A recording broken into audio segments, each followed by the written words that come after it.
Also, the Prophet said, even if you are on the running water, one Sahaba asked, how about if we are on the running stream in the river? The Prophet ﷺ said, like, even in the running water, in the running stream, we cannot waste water. By the way, this is the picture I took in Alhambra in Granada, Spain.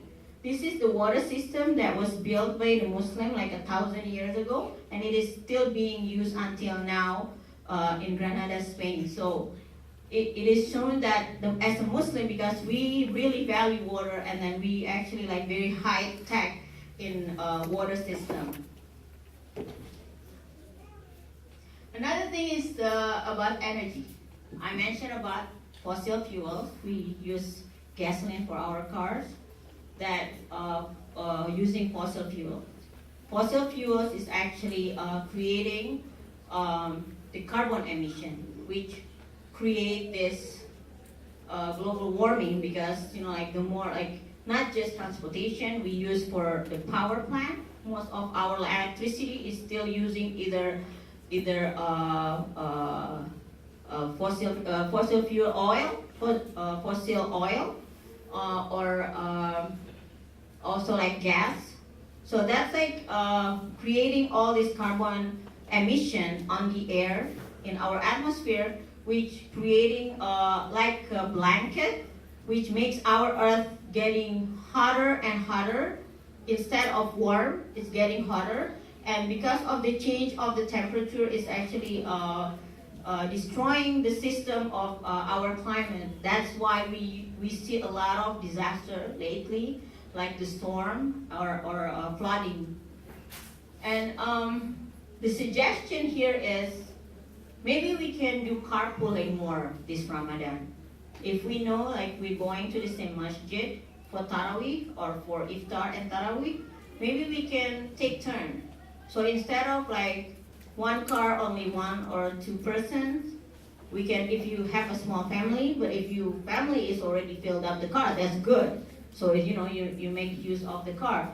If not, then we can probably ask around, like if somebody's living on the way or like close to us, maybe we can take turn to carpool. And also, if possible, maybe not this Ramadan because it's too hot, to promote the non-motorized vehicle, in this case, bicycle, going with bicycle.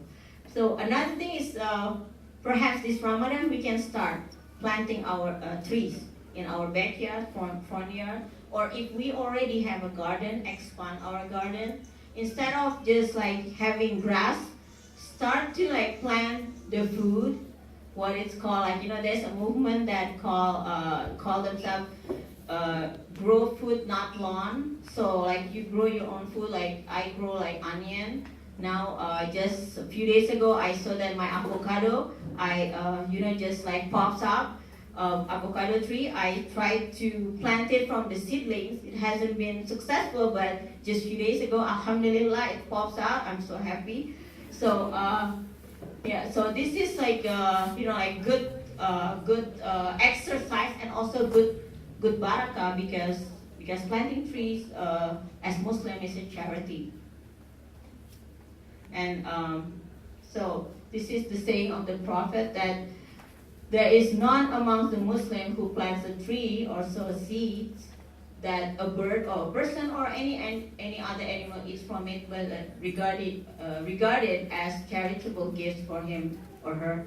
So when we plant trees, actually it's not only like, for example, if we plant fruits, then we think that only people can benefit from it, but actually not. It's animal also, and also like all the insects and like all the birds, it's actually having benefit from that, and all the benefit that they have, then we get the barakah. So we get the reward from that. So alhamdulillah, as a Muslim, planting tree is part of the ibadah because it's regarded as a charity. And the Prophet said the importance of planting trees, even in the Yawm al-Qiyamah, if you have seedling in your hand, you have to plant it. So this is Yawm al-Qiyamah, and he said you have to plant it. So that means like planting trees in Islam is considered, very important and very like it's a blast, because then we get the reward from that.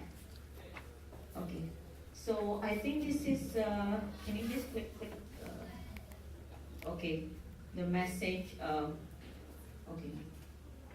Oh, this one. Okay, so I'm just going to close with this. The Prophet said that the whole earth is a masajid for us as Muslims. So like how we actually take care of the masajid, that everything has to be clean and pure. So we should take care of our earth also clean and pure, because we are the Khalifa, as Imam Taha already mentioned earlier.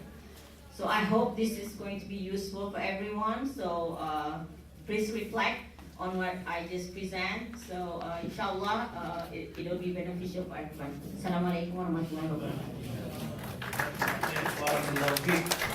MashaAllah, may Allah bless you for this presentation. Basically, the last hadith was the hadith of the Prophet ﷺ, جُعِلَتْ لِيَ الْأَرْضُ مَسْجِدًا وَطَهُورًا. The entire earth was made for me as a masjid and pure. So as we take care of our homes, as we take care of our masajid, we are supposed to take care of the earth, because the entire earth is made for us as a masjid. MashaAllah.